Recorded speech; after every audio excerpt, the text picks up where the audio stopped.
the thumbs up. We're ready. All right, let me welcome those who are joining us via Facebook Live, as well as those who are here in person for our Skill Builder today.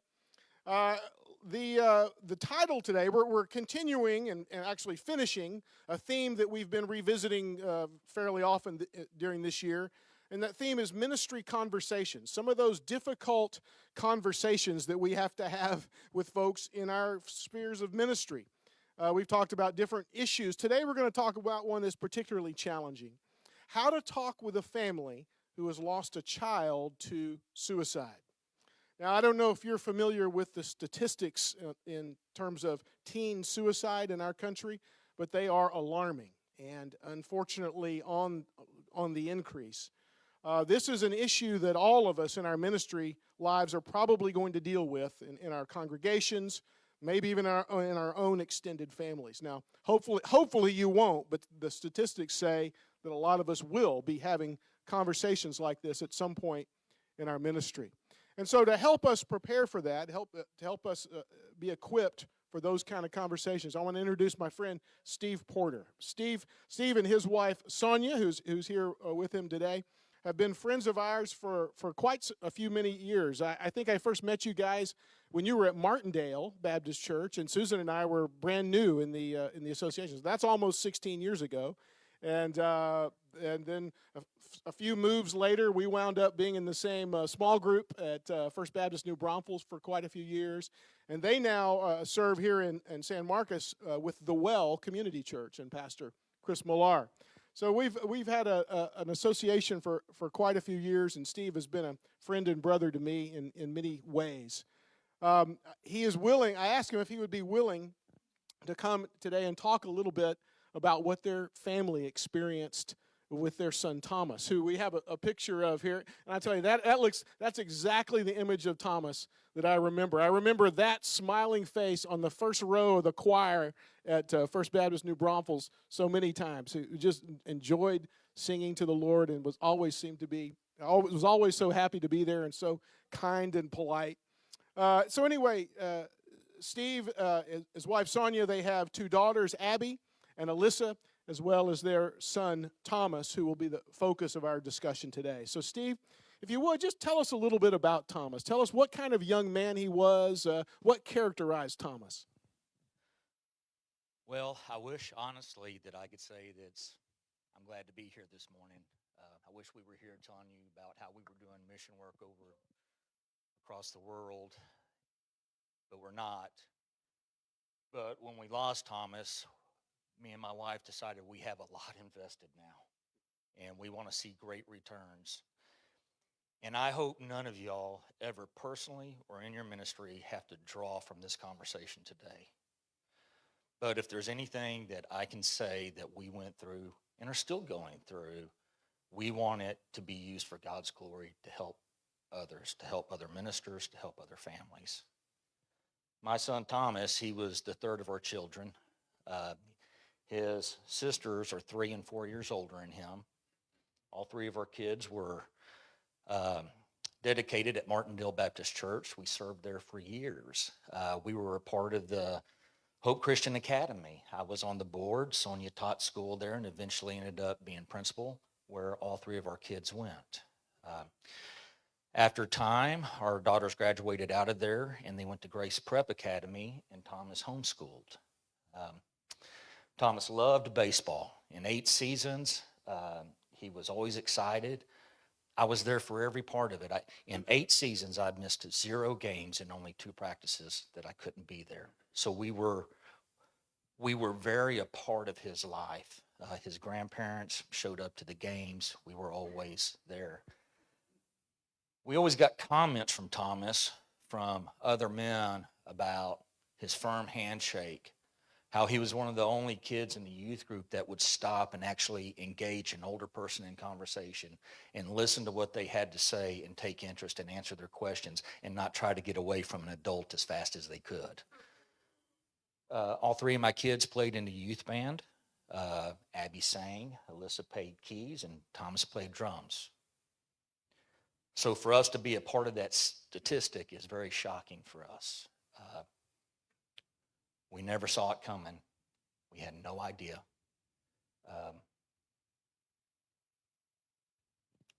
The night that I found Thomas, I was on my way to go kiss him goodnight and tell him I love him. Had no clue as to what I was walking into. Steve, what date did you lose Thomas, and what age was he? Thomas's birthday was January 9th. He had just turned 14 years old. We lost him 9 days later at the age of 14. Steve, these folks, by the way, let me just make one comment about Thomas, about his passing, is that we won't go into a lot of detail here, but we will say that cyberbullying was a major part of Yes. of what happened that led Thomas to make that decision.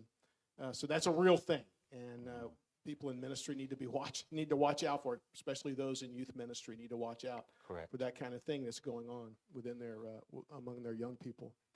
Now, I know based on your experience,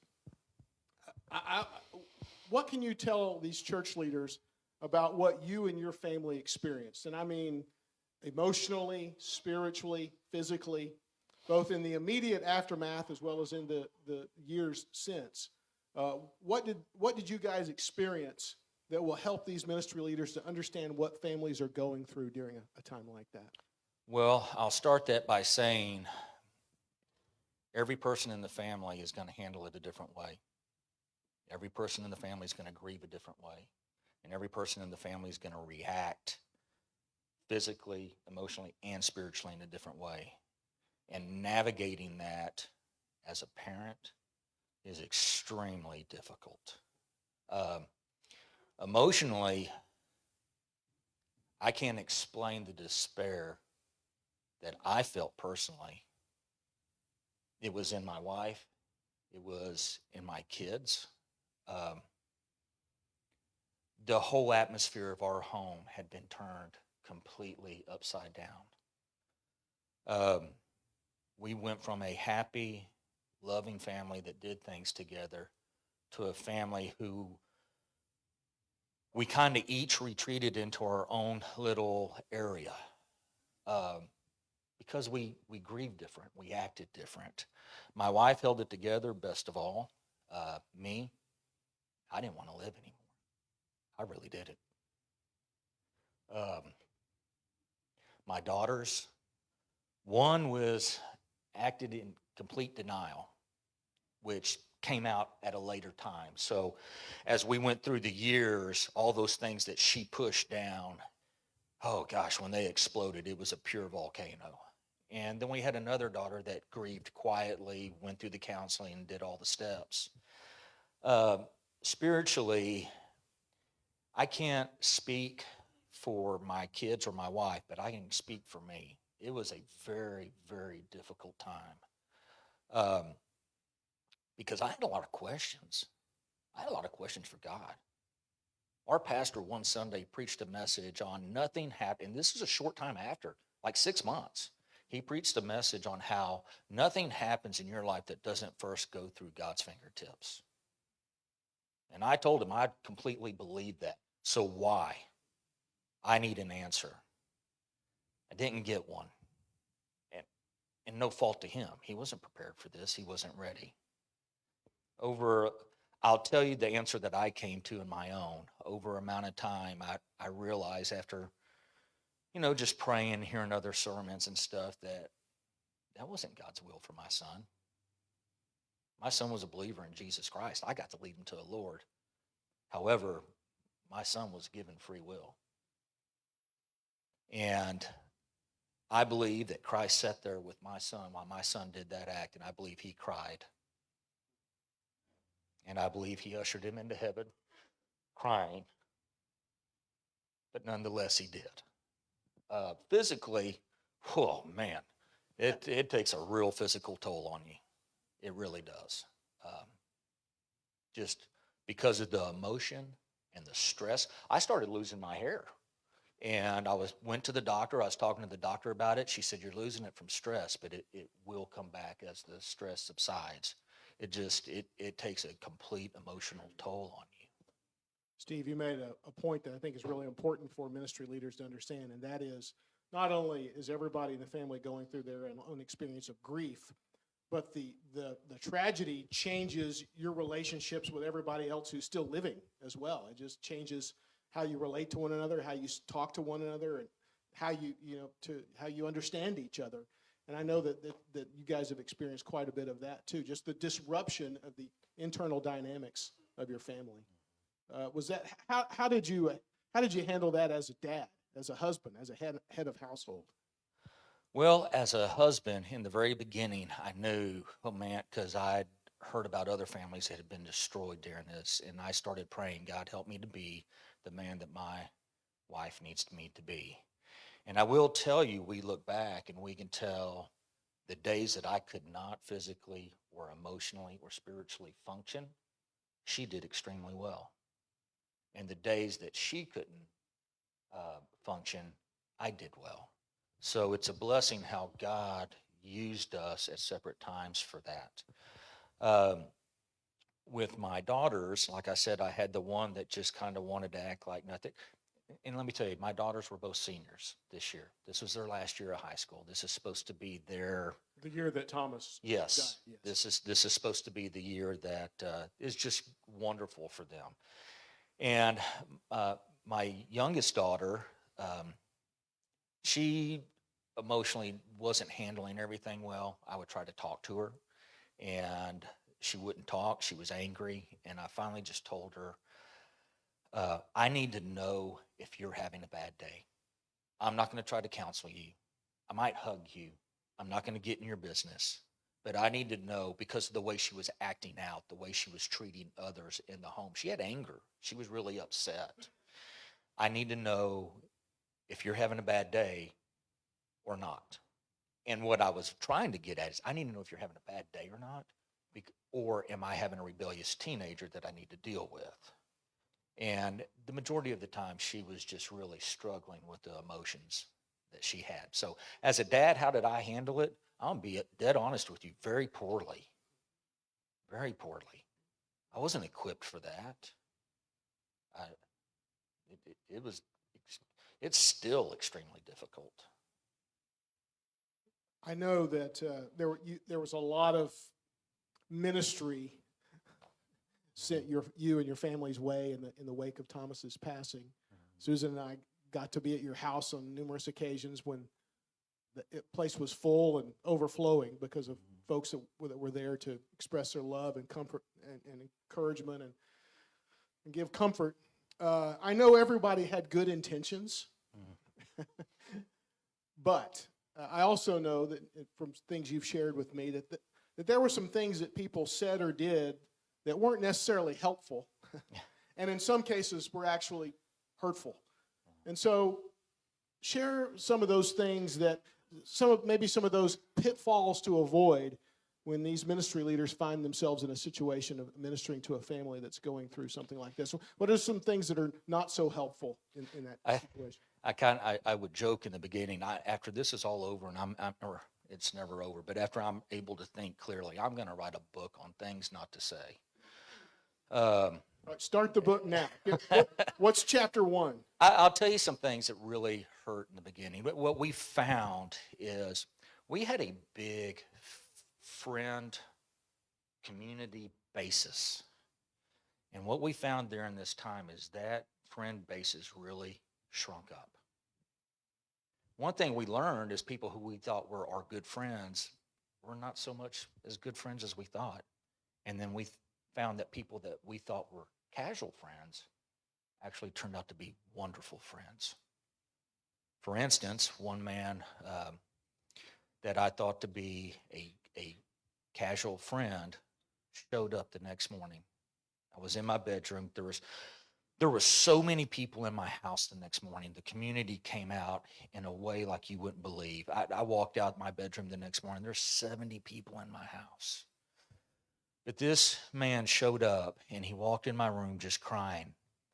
And he said, Steve, I brought my mops, my buckets, my Clorox. No father should have to clean up the mess that you found. Can I do that for you? I would have that would have been the last guy that I thought would have ever done that. Today, me and him are extremely close friends because he just demonstrated so much love towards us. Can I interrupt you right Uh-huh. there? Producer? So the idea there is look for a practical need and fill it. Show up ready to fill it. Absolutely, Yeah. absolutely. Now, some of the things that were hurtful, things to maybe to caution you about if you ever have to deal with this situation. People that we would visit with at church and talk to, they would see us coming down the hall and they turn to go the other way. Now, I know they didn't know what to say. I'll just tell you right now, you don't have to say anything. I felt the love in the people who showed up and helped. And I'll tell you the one that really made me mad, and I actually lashed out at a lady, and I felt bad about it afterwards. She was trying to comfort me. She said, "You know, Steve, I know you lost your son, but and she was trying to explain to me this family that had lost 6 kids in a tragedy, and those parents had lost all 6 kids. You just lost one." And So somehow you were supposed to feel better about that? no, and I'll tell you what I said to her, and I really regretted it. I said, "Oh, so I should be lucky? Should I stop and get me a bunch of lottery tickets on the way home?" But there was a lot of anger in that because I didn't feel lucky. I didn't feel blessed. I still lost my son. Yeah, so the ministry lesson there is don't cite competing stories to Yes. try to make No. somebody feel Yes. better. Yeah, Exactly. And you mentioned something about just showing up and how important that was. That probably 90% or more of the way we minister to folks in a situation like that is by presence, not by saying anything astounding, right? So I'll just give you some examples of how people really blessed us. I told Robbie about, I don't know, a year and a half or 2 years ago, I told him, I said, "I want to tell you something that I noticed that you did. And I never said thank you, but I want you to know that it did not go unnoticed." Robbie showed up to my house every day. He sat by my front door with a book and he read. And I watched him to see what he was doing, and he would greet people as they would come in. He would find out who they were, who they were friends with, whether me or Sonia or one of my daughters, and then he would direct them where they needed to go. And then he stayed by the front door, and as they would leave, he would stand up, shake their hand, greet them, and usher them out. I felt that love. I noticed that. Kyle Bishop is the first man I called when my son shot himself.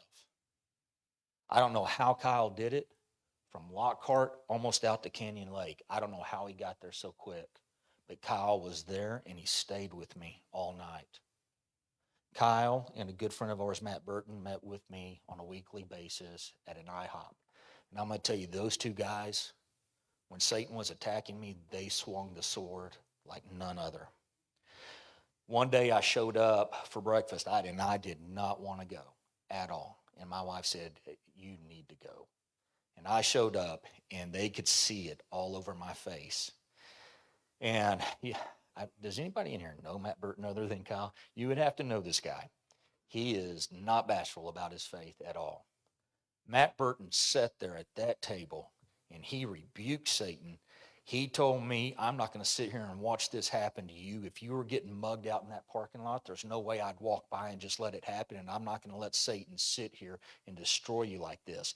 And he was getting so loud that the IHOP got quiet. That remember, and he even turned around and he said, "Hey, y'all don't worry about it. I'm fixing to pass the plate." He told everybody sat there and listened. And those things meant a lot to me. If you know Jeff Latham at Westover Baptist Church, I own a car lot right down the street here. Jeff stopped by on a regular basis to check on me, to pray with me, and sometimes just sit there. And my wife, he'd sit there and he'd cry more than me sometimes. And God always sent those people right when I needed them, right at the right time. Those things helped a whole lot. Did people drop spiritual cliches on you, like everything happens for a reason, or Yes. you'll get over this, or that kind of thing. Yes. How did that stuff land on you? I know they're just defaulting to things that they've heard, and they're they're wanting to be a blessing. And I was able just to, thank you. I was able to walk through that and not get upset with anybody or anything, and just tell them thank you. Yes, I know. And then I'd walk away and just go, golly, I don't want to hear that one more time. You know, um, Lots of Bible verses quoted in your direction. yes. And some of them I'd look at, I go, that's not applicable. That's not what that means. But yes, that did happen a lot. And then and I don't want to say that they were all like that. There were people that would show up and say, God gave me a word for you. And I knew when he did, because it was direct, it was poignant, and it was a blessing. So it went both ways. And that was a navigation as well. And I do want to warn you, a family that goes through this, they are not emotionally stable at the moment at all. And I don't want to diminish any loss of a child, but it's different when you lose a child in an accident or to an illness versus suicide. When someone loses a child in an accident or a sickness, people are completely compassionate. They are, it was out of your hands. There's nothing you can do. Me and my wife were talking just this morning about this. And when you lose a child to suicide, people were very compassionate at the beginning. And then she mentioned, and then the rumors started. Kind of an undercurrent of judgmentalism. A toward lot you. of it. Yeah. A lot of it. Heard comments, well, I guess you never know the dynamics of a real home until something like this happens. Like there's something wrong that you guys did that led Thomas Yes. to this decision. Yeah. Yes. It would get back to us that parents would ask other parents, well, my kids played with Thomas all the time. Is there something wrong with him that I need to have my child checked? Or Like that it's a virus you can Yes. catch or something? Yes. Yeah. That happened a few times. That was really hurtful. That was because to us, that not only undermined what we were going through, it also diminished the character of our son. Steve, I know that a lot of people showed up there in the day after this tragedy, and in the even in the few weeks afterwards. But as time goes on, there are probably fewer and fewer people directly involved in reaching out to you. That's correct. So, but you've shared with me how your needs didn't stop after the funeral or after the few weeks. And so what was meaningful to you, say a year later or 2 years later, or in the long sweep of time after Thomas's death, what was meaningful to you and your family in terms of ministry or touches from other folks? Well, I'll share this with you and use this as a word of not warning, as understanding. Every first anniversary is tough. The first Christmas, the first birthday, they're difficult. I mean, extremely difficult. And the emotion, I told my wife, I said, I want off this roller coaster.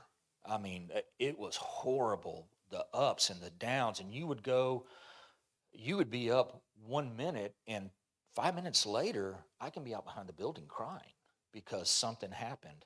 So the first anniversaries, the first Christmas, the first birthdays, those were extremely difficult. The second ones were not any less difficult because it was still another Christmas. It was still another birthday. And I can almost say the second one was even worse because the bomb had dropped. Now all the dust had settled and you can see all the destruction.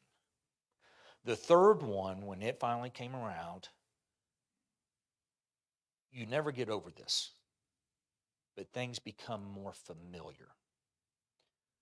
Oh, here comes Christmas. I know what's going to happen. So you're a little bit more prepared for it when it does happen. It doesn't sneak up on you and grab you as much.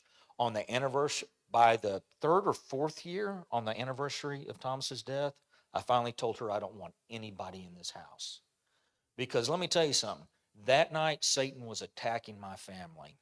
And if any of y'all remember Glenn, he spoke at Thomas's funeral. He told me, he said, I want to tell you, Satan is You're referring to Glenn Howe, former pastor of Martindale Baptist Yes. Church. He told me, he said, Stephen, Satan is unscrupulous. Just because he issued you a hard blow, he's not going to stop because he wants to see you destroyed. And every anniversary, we were attacked, the first 3 anniversaries, by one time church family, second time our immediate family, and the third time, I'm trying to remember the other one. But finally, by the 4th year, I told her, I don't want anybody at this house. I don't want to give Satan any leeway in.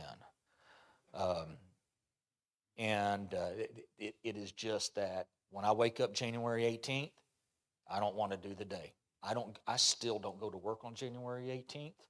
I don't leave my house on January 18th. I don't want to go anywhere. I stay at home, I stay with my family, and I stay close. I want to give no open door for Satan to come in and attack us in any way. Steve, you've shared with me how this experience of grief is something you expect will be with you, for the rest of your earthly life.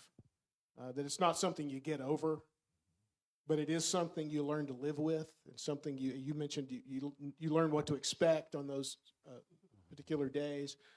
What are some ways you've experienced God's grace in the wake of Thomas's death as you've learned to live with that hole in your life and in your family? What are some ways that God has blessed and comforted you through the years? Well, I'll tell you that for the way you started that about you never get over this, I have an uncle that lost a child when I was 7, he was 6, and little Jerry died in a house fire. And Jerry spoke very compassionately, very loving to me. And he's a retired Marine gunnery sergeant, so there's not always a whole lot of compassion when he speaks. But this day he was really compassionate, and I knew he meant everything he said. And he said, from this day forward, you're going to carry a rock in your pocket forever. And some days it's going to weigh more than others, and you just have to learn to carry it. God's grace, we have seen, like I said, the circle of friends that we had grew smaller, but the quality of those friendships grew to heights that are just a complete blessing. I don't see how people do this without Jesus Christ and without a community. I don't see how they function. God has been gracious to us in our business. In days that my wife does financing at the office constantly, her emotional state was so confused that things that she did on a just a everyday basis, she would say, "Can you come look at these numbers? I can't make them add up." And when we weren't able to function well, God blessed us in that, and then God blessed us in our home with our family and the way things just started coming together. I tell you, Pastor Glenn also called and got us a counselor. He said, y'all need to go talk to somebody. And I'll share this with you to give you insight on what a family like this goes through. There's a man that is a Christian counselor down in San Antonio. And we went and saw him all together as a family. And he began, after he heard our story and we began talking with us, when we got to the end of it, he said, I want to share something with you guys. He said, I also counsel for the military. Because if a military soldier requests Christian counseling, they don't employ one, but they will pay for one. And I am on the list. And he said, and out of all the men I have counseled in the last 30 years, families that have suffered the tragedy that your family have, suffered more PTSD than any of the soldiers that I have ever counseled that come back from war. And then he said, who found Thomas? And I said, well, I did. And he said, and you suffer most. And I share that with you to know that that is what happens with the family. That is why there's such turmoil. That's why there's such emotional distress. Another thing where God really blessed and showed me grace that really, I'll be honest with you, I thought I was losing my mind. I really did. I couldn't function. I couldn't contain my emotions. I couldn't, the guy that I once was gone. And I didn't know how to get him back because I couldn't do it emotionally. I have an aunt, her husband pastors a church out in Borger, Texas, and she runs a ministry I'm sure y'all are aware of called Grief Share. And she said, I want you to go. I need you to go. So she said, just look up churches in your area. So I looked up churches in the area. Well, Oakwood has it. I don't want to go to Oakwood. I know people at Oakwood. I wanted to go someplace where I can sneak in the back door. Nobody knew me. I was tired of people looking at me with petty looks. I just wanted to walk in, sit, and walk out. And I chose a church that the time and everything, I live out off 306. Canyon Lake Baptist Church is just a couple of miles down the road, and they did it 4 o'clock Sunday afternoon. Gosh, that couldn't be any better. And even more importantly, you didn't know anybody. I didn't know anybody. When I walked in, nobody knew who I was, nothing. I had to fill out a questionnaire, why I was there, and the man that ran that ministry, his name was Doug. That man showed me more kindness and grace. I didn't go to his church. He didn't know who I was, and he really was gracious to me. And that ministry, I would suggest, if you know anybody that's going through anything like this, they need to go. Amen. I watched the videos. I watched all the people that were grieving.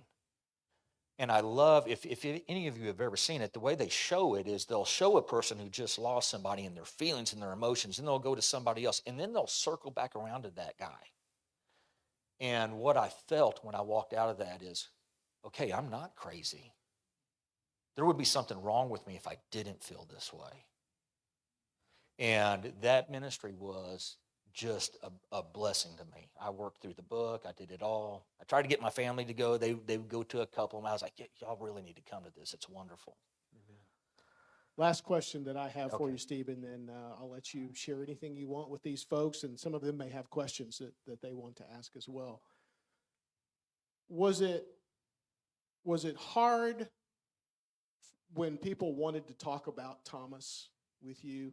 Was that something that was helpful when people would share their experiences with your son or share what the stories they had related to your son? No. Was that helpful or was that hard? We loved it. We loved it. I shared at Thomas's funeral. Gosh, there were, they think somewhere between 800 and 1,000 people that were there. That I realized over that week before his funeral, Thomas wasn't just our Thomas. Thomas belonged to other people as well. The stories that were shared with us. A little boy told Sonia, he said, Miss Porter, can I tell you what I loved about Thomas? He said, look, how old was he? 3? He said Thomas treated everybody his size. I remember one day, this is just a side note, one day we're sitting in the parking lot at First Baptist New Braunfels. We're all in the car, and I'm like, where is that kid? It's time to eat. I'm hungry. And no one knows where he's at. And here he comes running all the way across the church. He jumped in the car, and he says, sorry, Dad, I was playing tag with the little kids. Okay, I can't be mad at that. So, but yes, people came constantly and shared things with us, and it was helpful because that meant our son was an impact on their life and that he was meaningful to them. I will share this. I lost my dad August 16th this year. My dad wouldn't talk about Thomas for almost a year, and it really bothered me. And I finally asked him, I said, Dad, not to speak about him is to make him die twice. And he said, I'm sorry, son. I'm just so angry at what he did to us. Okay, when he shared that, okay, now I understand. That's your way of grieving. I can take that. And over time, he started referring. But we loved the stories. We loved the things that people would recount about him. Let me summarize a few things for our ministry leaders here again. If in these situations, number one, show up and keep showing up, right? Number two, mostly shut up, right? Sometimes, yes, yeah. Mostly, If you just want to talk just to talk because you feel like you need to say something, you probably shouldn't say anything. But if God has really laid or if something your favorite Bible verse comes to your mind, or but if God really lays something on your heart, share it. your favorite quote from Oswald Chambers, maybe later, not right now, right? It's probably, but if folks do speak to talk about the child you've lost, is actually, although that may feel awkward to them, was actually comforting and helpful to you and your family. Get counseling, and so I would encourage ministry leaders to be prepared to make those kind of referrals to professional Christian counseling. Christian counseling. Right, professional Christian She counseling. went to a counseling session in San Antonio that was a suicide group. It wasn't Christian based. Right. She came back, I am never going, it was horrible. So Christian, biblical, solid counseling. And be prepared also to make referrals to grief share groups in your area. If there's not one at your church, or if there's one that at a church where maybe somebody would feel more comfortable because they could be anonymous, be prepared to make those kinds of referrals as well. Steve, did you ever go to anybody and ask them any kind of questions, doctrinal or theological questions coming out of this experience, or was it just more folks providing comfort to the heart kind of thing? It really challenged my faith. We're taught, if you raise your kids in the church and do all these things and everything's going to be right and it's going to come out well. Well, it didn't come out well. It challenged my faith. And and when I went and asked that question, I didn't get a good answer at all. And and honestly, looking back, I can't fault anybody in that, because you never expect to have, for this. My point is, for these folks, is to expect those kinds of questions. Yes. Mm-hmm. If you don't have an answer, and most of the time we won't, but to these kind of why questions, don't try to make up something, or just say, I don't know, but I'm here for you. If anything else, say, let me pray for you right now. And I would have felt a lot better if I would have been told, you know what, I need to enter some prayer about that. And let's set a time this week, and let's sit together and let's talk about it. If he would have said, I have questions too, I would have been okay with that. And we'll find the answers together. Yeah, so don't try to come up with amazing answers to unanswerable questions in these situations. Correct. Right. Amen. All right. Is there anything else you'd want to tell a room full of pastors and church staff members and ministry leaders about y'all's experience before I ask them if they have any questions? The only thing I can tell you, if this happens to somebody in your church and you're their pastor, they're going to need you. And they're going to need you more than just on Sunday mornings and Wednesday nights. Their family's going to need you a lot. For a period of time, right? Not just... Yes, for a period of time. Yeah. And that time can slow down after a while. You can gauge that and kind of know when it can slow down. Like I said before, I hope none of you are ever in this situation. But if you are, that family, for one, they've put their spiritual trust in you, and they're going to need you to walk through it. Any questions that you might have? Pastor John. So, a year ago, something finished up. And the husband's not who the wife is. The wife is now some kind of issue. I know this is short, but Right. if you were not a believer and this happened and you had a pastor who was involved, I was the chaplain of the police department who answered the call. So that's how I got involved. But if you weren't a believer and wanted nothing to do with God, how do you think a pastor could interject or serve in that way? I'm clueless. I know how to minister to her.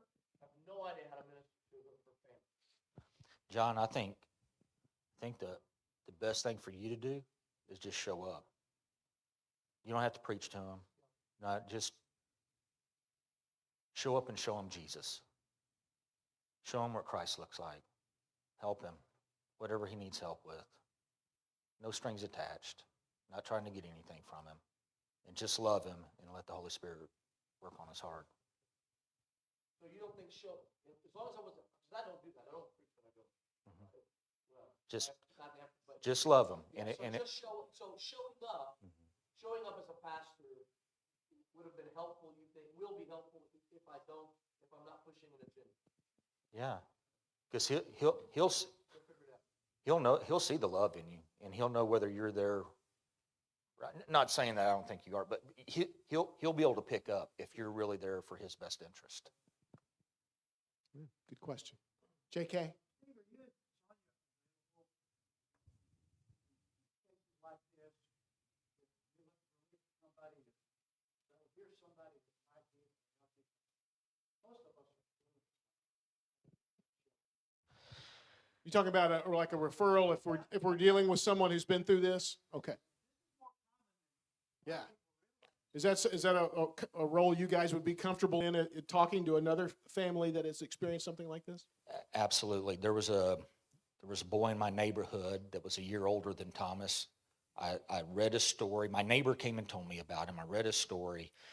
Man, he was loved baseball, everything, just like Thomas. And his dad's name was Stephen as well. And they were in our neighborhood, and I drove by his house every day on the way home from work and prayed for them until I saw them in the driveway. And then I stopped and talked to them. The mom wanted nothing to do with me. She couldn't get away from me fast enough. The dad told me, thank you for stopping, and I told him where I lived.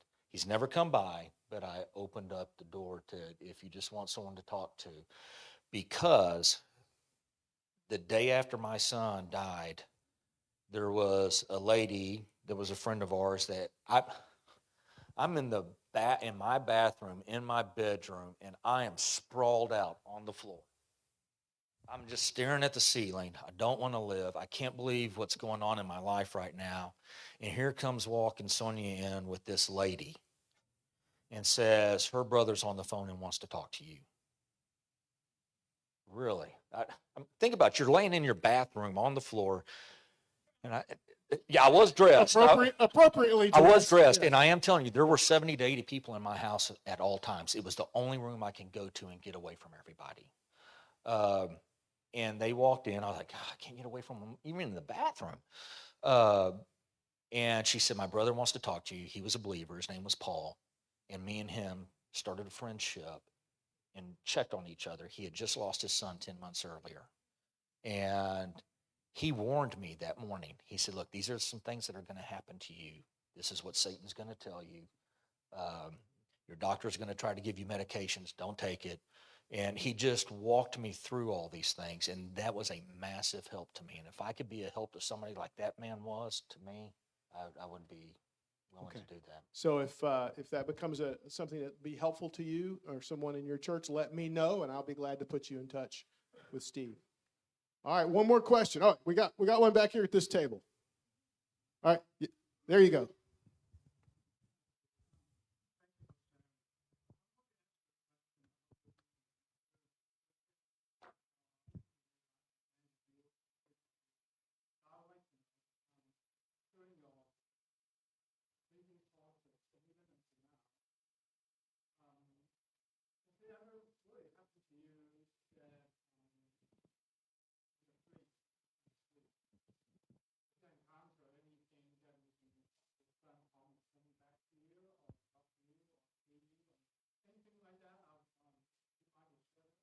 Question is, would you ever experience anything like dreams or visions or encounters with Thomas, or a sense of encountering him even after his death? Absolutely. And the first counselor we went to, he warned me. He said, this is going to happen to you, and it did. My wife would tell me sometimes you cried all night in your sleep. My son would come back to me several times in the beginning, and we used to sail a lot. I had a sailboat, and one night we were just on the boat, and I was asking him why he did this. And he kept telling me, "I'm sorry, Dad, but we only have a little while." And yes, yes. And it's happened to pretty much everybody in our family. Well, you may have other questions that you've thought of in the process. If you would like to follow up maybe and talk one-on-one with Steve or with he and his wife, or find out more about their family's experience in this, is it okay if I share your contact info with folks if they want it? Okay, then I'll just let me know, and I'll be glad to put you in touch with them. Steve, knowing you, I know a little bit, an inkling of how challenging it was to sit on that stool today and talk about this. So I want to say thank you. Thank you for doing that. Let's give him thanks. Don't run off just yet. We're going to pray our closing prayer, but I want to ask maybe a couple of you to just come up here and put your hand on Steve and pray over him as we dismiss, right? It can be, let's just, not everybody, but a couple of you guys come up here, pray over them, and however y'all want to do it. I'm not going to script it for you, but when it seems like we're approaching the end, John, will you just say the final amen for us? All right.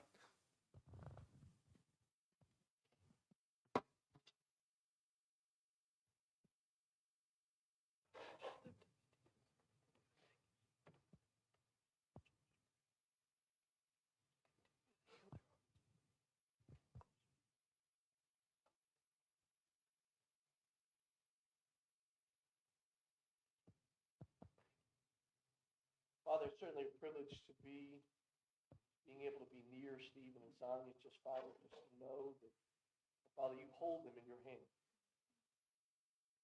Father, I look at the picture of Thomas and remember just that you're the life giver. Father, I do pray for Steve and Sonia, Lord, I pray that their heart continue to be just for you. Father, that you would mend the broken heart. Your word says that you're close to the broken heart. Father, we thank you for that. Father, I pray that you would just, Father, help all of us to know how to minister to people who suffer loss that we can't understand. Father, would you bless them in ways that we can't understand? Would you give them passions for you and for things of you? And Father, would you draw their family closer together in this time coming up that can be so hard sometimes when you lose one? Father, would you just extend your grace and your mercy upon them? And we ask these things in Jesus' name. Amen.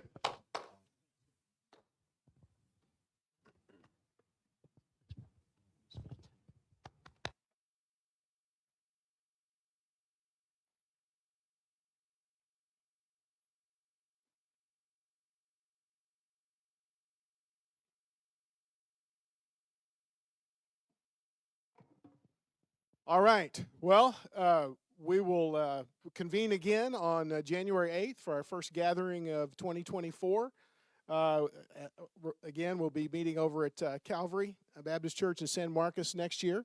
So I look forward to seeing you. Thank you for being here today. Thank you, Steve and Sonia, for your presence, and Steve, for your counsel today and sharing from your heart. You have served your brothers and sisters well today, so thank you so much.